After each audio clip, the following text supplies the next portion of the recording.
Hey, what's up, ladies and gentlemen and ladies? We have the newest edition of the Pocket Change Market Report, this time for April 13th, 2022. I'm your host, Sean, with Blue Ridge Silverhound, and I want to thank you guys for tuning in on the latest and greatest errors and variety coin finds that have been sold here in the last day or two.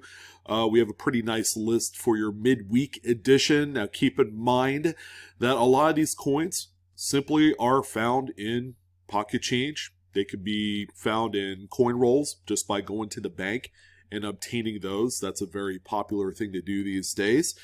But in addition, if you like going to your local coin shop or coin show, you could cherry pick some of these coins as well for a really low price and turn around and add something really cool to your collection that otherwise you would have paid a lot more money for, or do what a lot of other folks do and they resell them. All right, so that's kind of a way of enhancing, supplementing your income. Always a great way of doing that as well. Another thing to keep in mind, a lot of the coins that you see on today's list, number one, nothing's graded. That's an extra added expense that sometimes is not really necessary. I would say 98% of the coins out there, especially in the errors and varieties class, really doesn't need to be graded. They assuredly sell themselves. Okay, just make sure you take some really good close-up images of your error or variety, along with full obverse and reverse pictures. Altogether, you should need no more than 3 or 4 images per sale when you go to sell these on eBay, and you're good to go. And then finally, I didn't do anything to these photos other than crop them and then made them together. And yeah, I didn't clean anything up. You're going to see raw images direct from the seller's listing. So some of these coins might appear to be a little out of focus. Some of them might be a little bit light. Some of them might be a little bit dark. But at the very least, you're also going to get a little bit of a photography lesson. Man, that's a mouthful.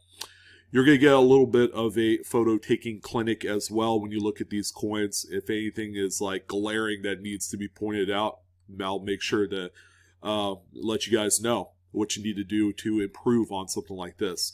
All right, so let's go ahead and jump in and see what Wednesday's edition of the Pocket Change Market Report has in store. Starting out with a pair of pretty nice coins, actually. Now, there's going to be a number of these listings that's sold by a seller called Telstar Coins, who's been around quite a long while and has sold a number of these more modern errors, and you're going to find that he likes to sell them in groups too. We have a 2-coin Lincoln Cent lot, a 2000, both very readable dates, might I add. It's a little bit off-center, maybe by about 10%. And then you also have a 1986 that is either off-center or maybe just a little bit broad-struck. And we'll get into what broad-strike is in another listing further on down, so it's more isolated. You guys know what it is. But this is a 2-coin. You could figure it's a starter set or maybe a set that you could buy and resell it. Maybe there's one specific coin that you want, so you'll buy this 2-coin lot and then go ahead and sell the other. Whatever the case may be, this 2-coin set right here of fantastic looking, might I add, very minty, fresh looking examples did sell for $18.30. You're going to see more Telstar listings here throughout this episode of the PCMR. All right, the next one that we have here is going to be, and there's just enough of that last digit to know that this is a 1980 Lincoln Memorial Cent. What really helps this one kind of like really drill down what the date is that it is a bronze planchet, and there's only a couple years during the 80s where that was the case. So this 1980 Philadelphia minted Lincoln Memorial is off center by about 50%, right down the middle. And this one sold for $25.50 with 8 bids. Just a very nice, clean example here.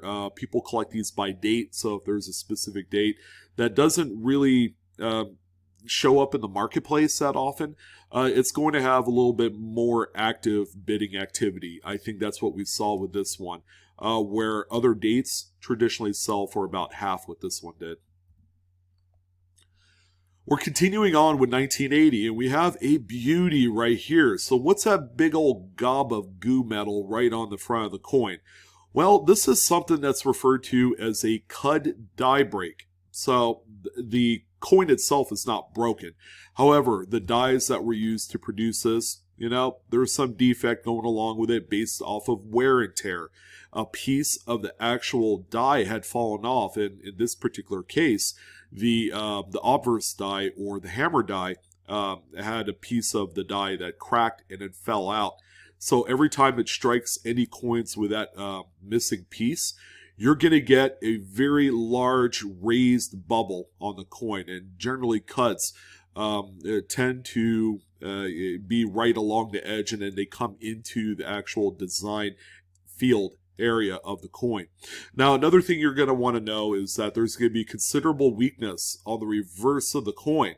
So wherever you have the cud, the opposite side on that coin will be quite weak. All right, that just means that a lot of the metal flow came in during the strike and went up into the cracked area of the die, or the broken area of the die, rather. This, by the way, I had seen like maybe 12 hours ago, like last night or something.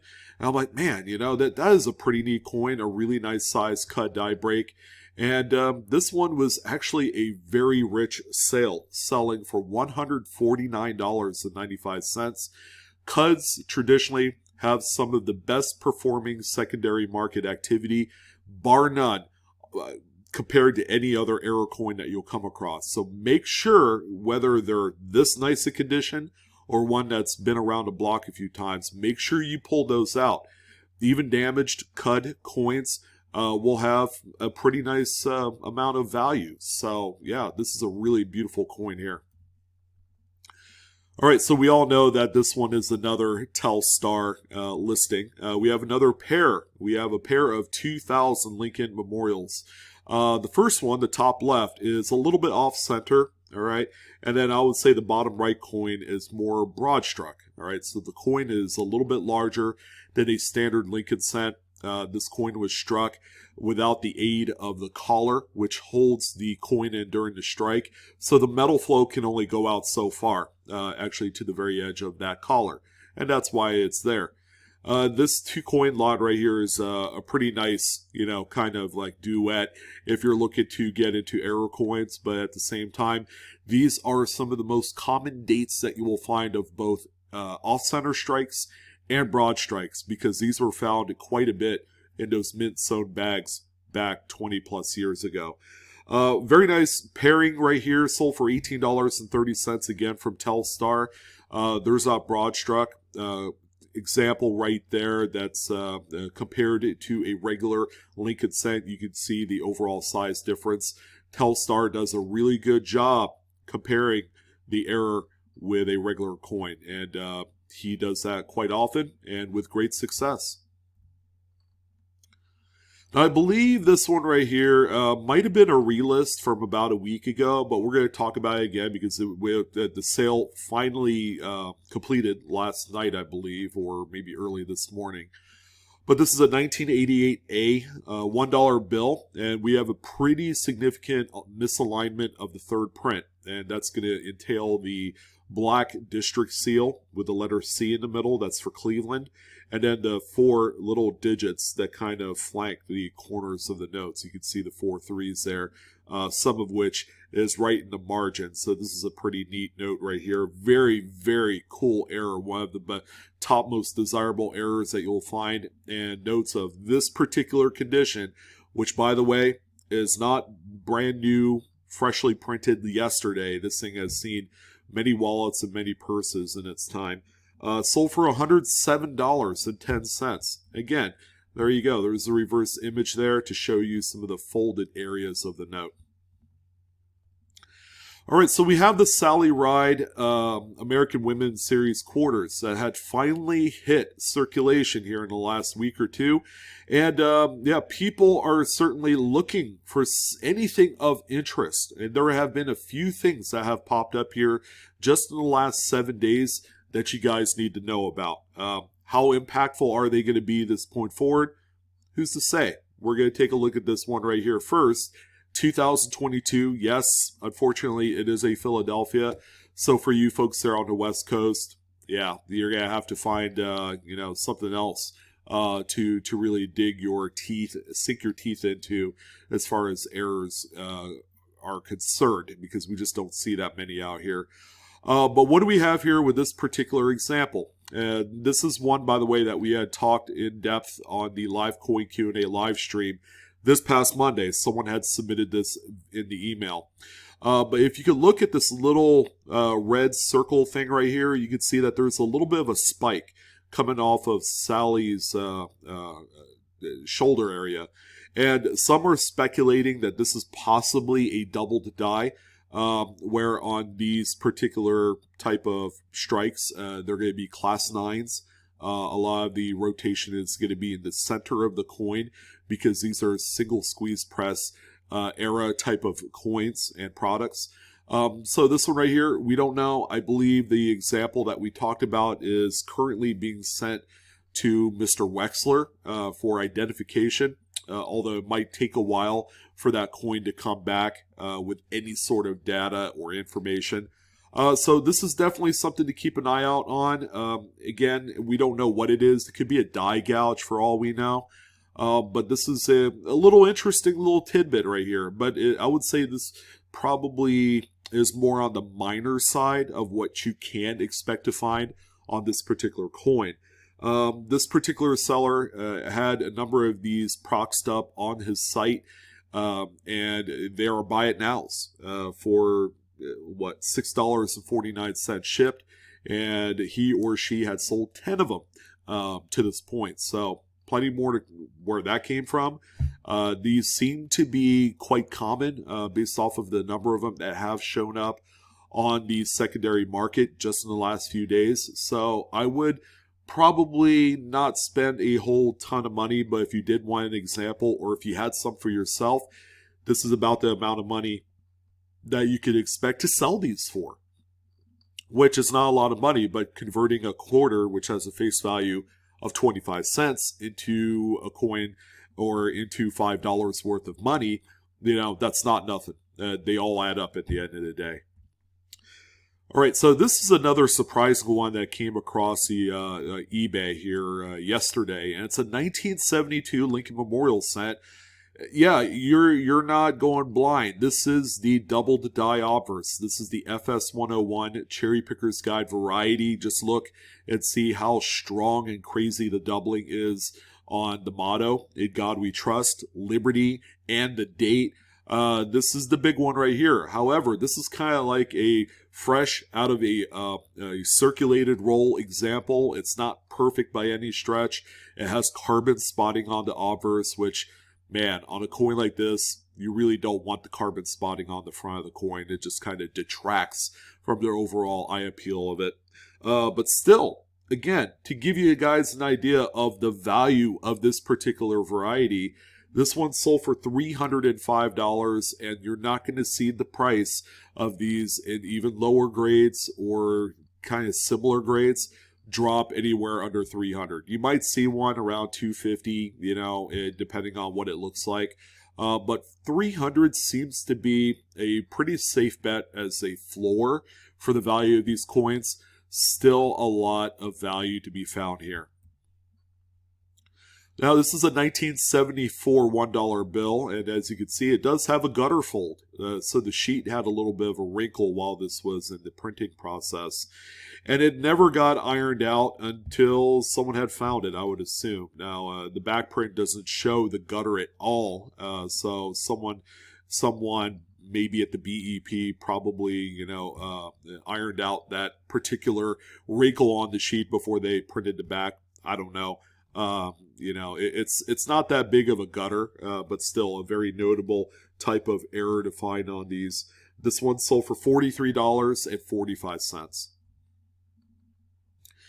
All right, we're going to have a few of these just basic, like pocket change fine type of minor, errors. Here's a 1994 P Washington quarter. It's off center by about 10%, nothing super crazy, but, it is notable. Notable in the sense that, man, this thing has seen a lot of play out there in commerce, and it shows. It even has a little bit of like grime or grease or something on there. This one right here, believe it or not, did sell for 25 bucks. As minor as it is, always a good find. Make sure you're looking at everything and ignoring nothing.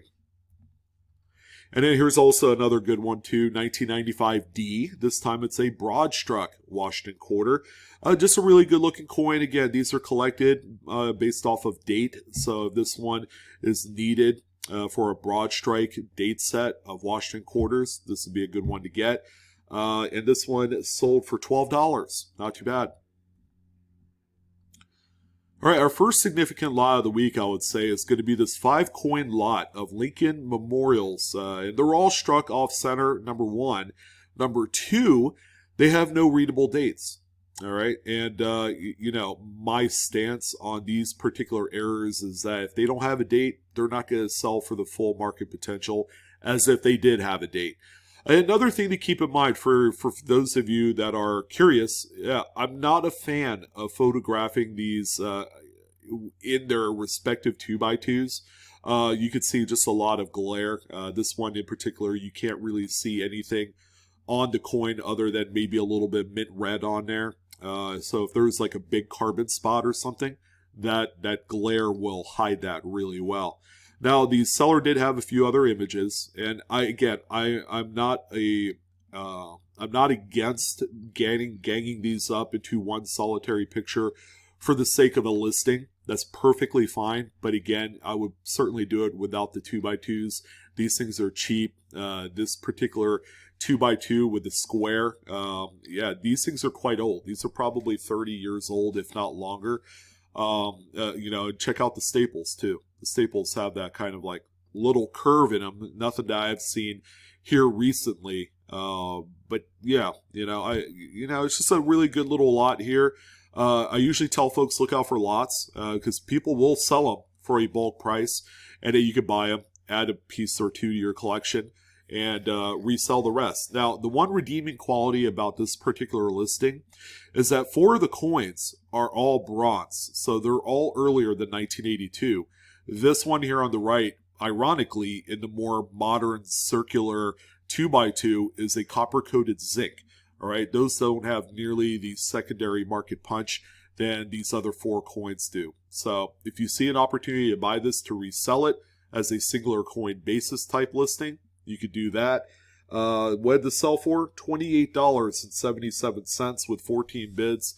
We're looking at about a $5.75 average for each one, which I think is really safe. Even without the dates, you could probably get $12 to $15 a piece for just the copper examples. And then that one that's over there on the right side, that's about an $8 to $10 piece there on any given day. So yeah, there's some money to be made here. You can easily double up your money if you give it the chance. Okay, so here's another Washington quarter. I wouldn't say tougher date. I've seen a number of these sold here just in the last few months, but it's a 1984 P Washington quarter. It's off center by about 15%. And this one sold for $29.50 with 9 bids. Here's a 1999 D. This is a Denver Jefferson nickel. Kind of hard to see it. The pictures are a little bit on the dark side. And yes, this was taken in some sort of holder. This one right here is off center by about 75%. Again, really nice that it has a full date and a mint mark. Collectors and people that have a desire to buy these by date will like what they see. This one here sold for $17.26 with 10 bids. Carrying on with the modern off-center strikes, we have a 95P. Again, not a terribly rare date. We see these pretty much on the weekly basis. This particular date, this one's off-center, I would say, by about 10%. And this example sold for $27.30. A spectacular example. Lots of mint luster on this one, and this is an attractive get by any collector of this particular error set.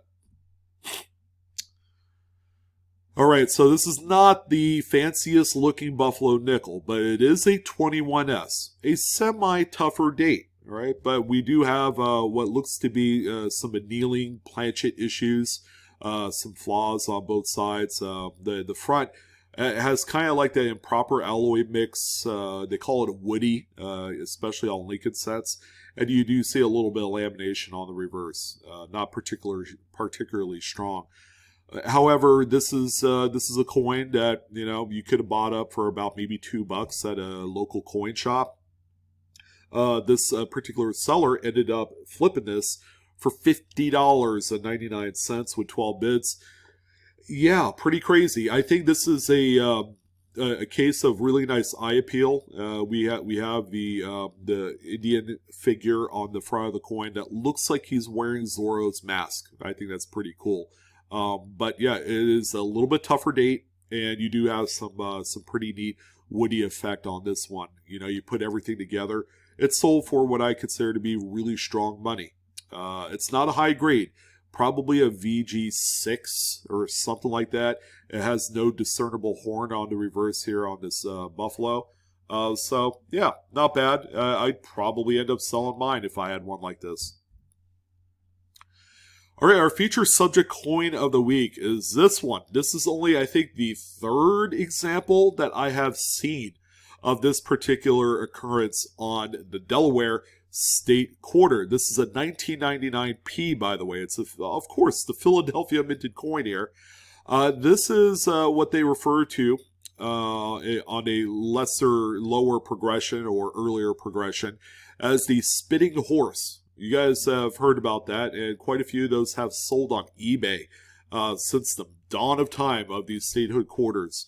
Now, this actually is a really spectacular rim-to-rim die crack. All right, so this is the fully progressed, more terminal state of this die with the crack that goes right there next to Caesar Rodney and all the way through the E in Delaware. But based off of where it's located, that is the spot where that spitting horse anomaly shows up on some of the other examples. This is, again, a coin that you don't come across that often, but with enough looking, you could surely find one. This one, again, only the third one that I've seen cross the auction floor in recent memory. It's been a while, but this one right here sold for $46.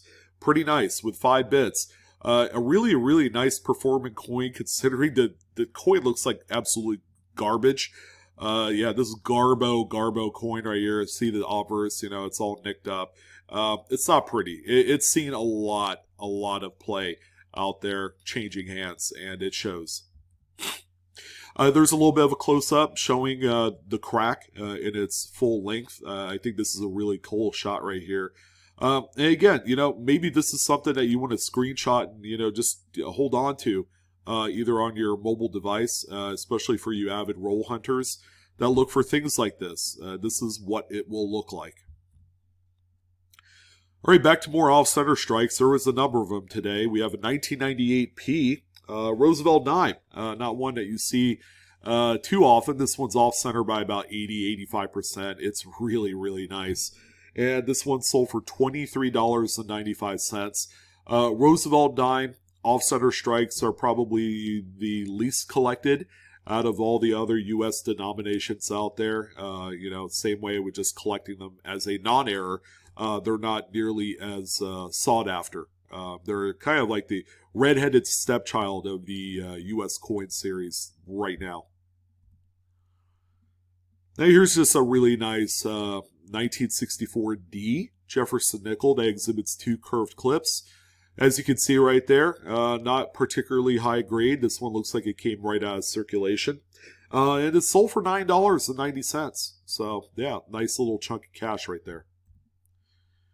Now the next 3 coins, you guys need to pay attention. These are out there. They're brand new, newer Jefferson nickels. How about this 2021p right here? And note the way that the pictures were taken in these 2x2 holders. This is going to be probably one of the few exceptions, I would say, as to why you would take a picture of a coin in a 2x2 holder. It's to show things like this. This one has a spectacular 45 or 50 degree rotated reverse error. Oh my goodness, this thing is awesome. Yeah, it's a really nice high grade specimen. And yeah, these do have a phenomenal amount of value on the secondary market. This particular example sold for $51 with 10 bids. So again, is it a question of should I ignore these, or do I not care to flip the coins over as I'm going through my rolls? You should probably end up doing that, especially with nickels, because these have been coming out of the woodwork lately, and you don't want to miss out. Now here's another one right here. This one is just a little bit more rotated. I mean, there was like 3 coins that sold back to back to back, I think yesterday afternoon. But here's another one here, 2021p. And this one ended up selling for $60.80 with 11 bids. This one's more in that 50 to 55 degree rotated die, clockwise. Wow, I mean, that's all I could say. I haven't been looking for these, and I should, and so should you guys. And for those of you that are feeling left out there on the West Coast, here's another one from the same seller as the previous, 2015D. This is a Denver minted example. This one is got a probably 100 degree clockwise rotated die on the reverse. Again, note the vertical staple flipped all the way upside down, which is what you want, because you got to flip these as a coin turn to be able to see the rotation. My goodness, this is out there, guys, for the taking. Now, this coin obviously is not minty fresh. It's seen some circulation, lots of wear on here. This one sold for $52.80, still with 11 bids. But that rotation, man, that's something to keep an eye on for. Coins and Cards always has a really nice sale of some sort. So, you know, by no surprise, 1870 Indian Head Sand. This is one of my favorite snow varieties. Very nice high-grade specimen here. I would say probably like a VF 30, 35. It's got all the letters of Liberty. A really good piece for, like, you know, if you're collecting these by date, this is the perfect piece right here to add to your album. But as a bonus, this one has that what they call Pickaxe variety, which is simply like a die gouge right here. But it's a well-placed die gouge along with whatever this is here. Something fell on the die at one point. But yeah, I mean, that's pretty crazy right there. It has that kind of shape of a pickaxe, and that's why Mr. Rick Snow gave it that namesake. This one sold for $286 with 33 bids. Outstanding. Oh boy, we got more off-center strikes. How about an 83p? Certainly not a rare date. These sell quite a bit every week. This one's off-center by about 15% this time. Nice mid-state example here. Sold for $27.30. I think this is another Telstar listing, and it is. There's a little side-by-side comparo. Coin is quite a bit bigger than the standard Washington. Now here's another one to look out for with no readable date, because this one had filled dies. The dies had some sort of impacted grease and debris in the digits, and it didn't strike the date. It looks to be a white cent, a copper nickel cent, which is from 1859 to 1864. So this one looks to be like a 63, I believe. There's like a top curl of what is either a 3 or 2 right there. Kind of hard to say, but you know, the seller specified this as a no date Indian Head Cent. See, this one sold for $30.95 with 5 bids. Again, another thing to look out for when you're going through bulk Indian Head Cents. There's quite a few of these with like missing letters and various different type of things. Those are all strike throughs or clogged die areas on there. So yeah, another way to enhance the old secondary market and to make extra money. Now the bummer of the week has to be this 1917S. This is a Coin Dragon specialty here. He collects woody toned Lincolns, which are improper alloy mix coins. This one right here did not have improper alloy mix in the title, and it didn't have woody in the title. What it did have was tiger striped. And if you guys know the kind of like numismatic vernacular that people type into the eBay search fields, they don't type in tiger stripe. They type in either woody or improper alloy mix when they're hunting for these. It's a pretty tough date too. This is a key date when someone's collecting these by date, and I believe Coin Dragon is certainly doing that. He's just snapping up every single example he could get his hands on. He would have loved to have this. I'm not even sure if he bought it. He probably did. It was so cheap. This one ended up selling for $5.49 with 5 bids, which is just crazy because this is a really tough date to find these. Now here's our other big kind of very significant lot. Now this obviously looks like came from I guess a roll hunter of half dollars. These are all 1988 and 2000 candy half dollars. And look, they're all weakly struck, right?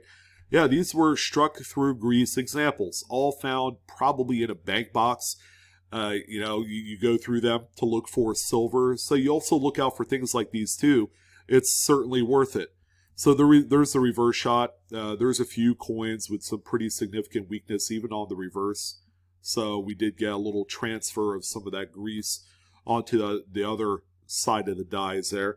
Where did this one sell? $41 with 8 bids.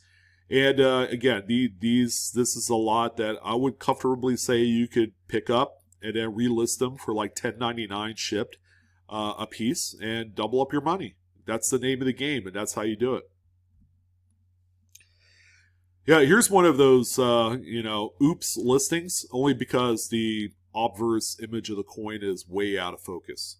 That fortunately, the person that's selling it did put the actual date and mint mark in the listing. It's a 1988p Roosevelt dime. This one looks to be more of an uncentered broad strike than an off-center struck coin. This one right here is sold for $24.50 with 6 bids. Now this is why you hunt through world coins. This is a really great reason why to hunt through world coins.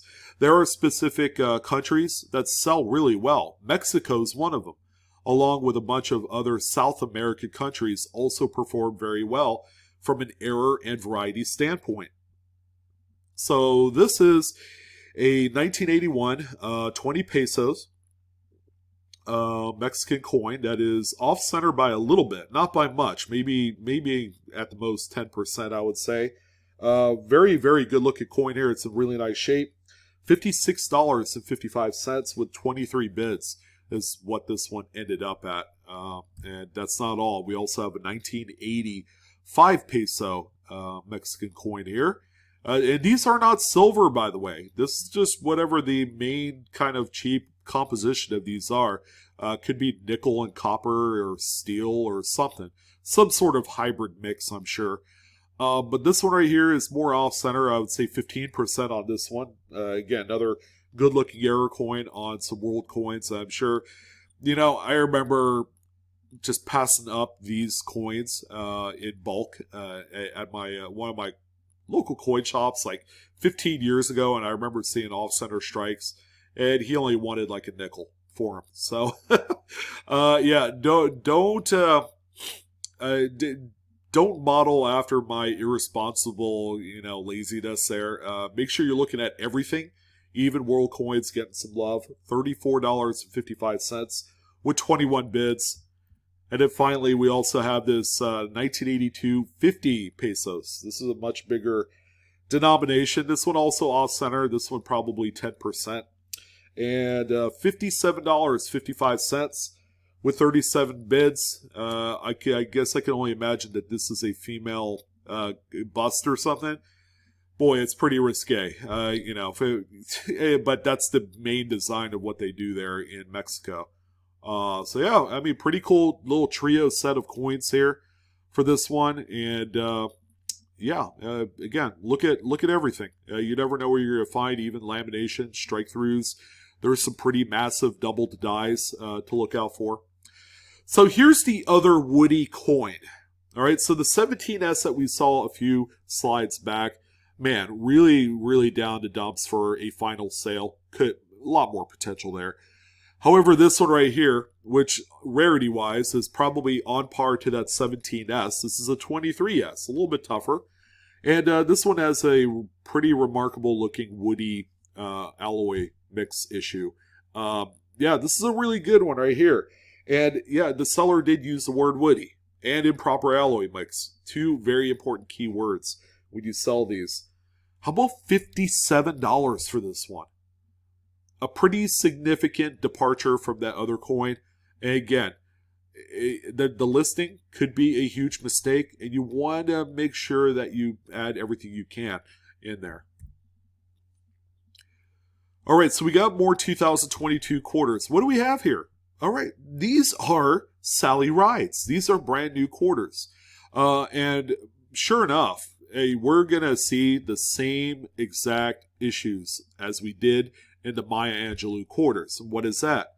Well, it's going to be these quote-unquote cold sore, herpes, drool, dye chips.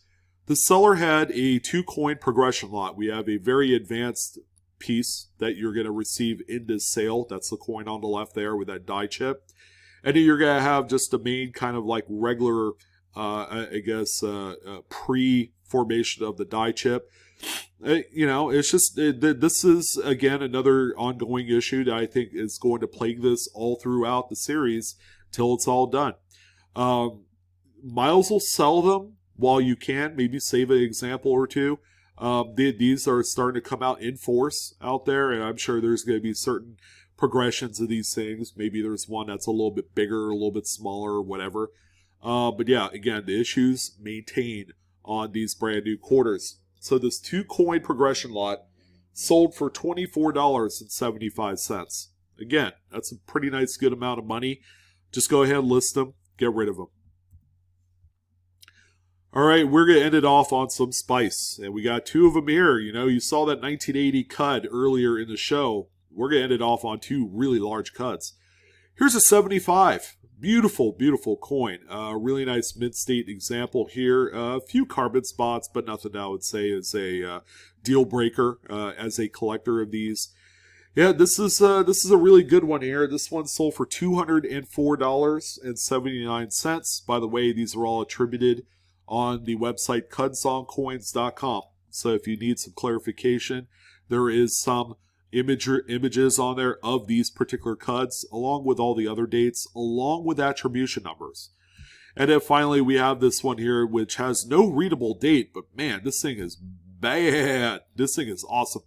Really nice sized cud die break on this one as well, in spite of the no date and, the fact that it's circulated for about 6 months because it's an oxidized brown with a lot of stuff and nicks and just staining and all that. It's okay. It's all good because it's still valuable to the tune of $114.79. It couldn't sell for much more because that has no readable date. Again, readable dates are key to a lot of these different types of error coins. Make sure you know that. But that's going to go ahead and do it for this one, guys. I'm your host, Sean, with Blue Ridge Silverhound. Got bug out of here. This was a really exciting PCMR. Hopefully you guys get a little bit of inspiration to do some hunting of your own and look for your lion's share of what's out there.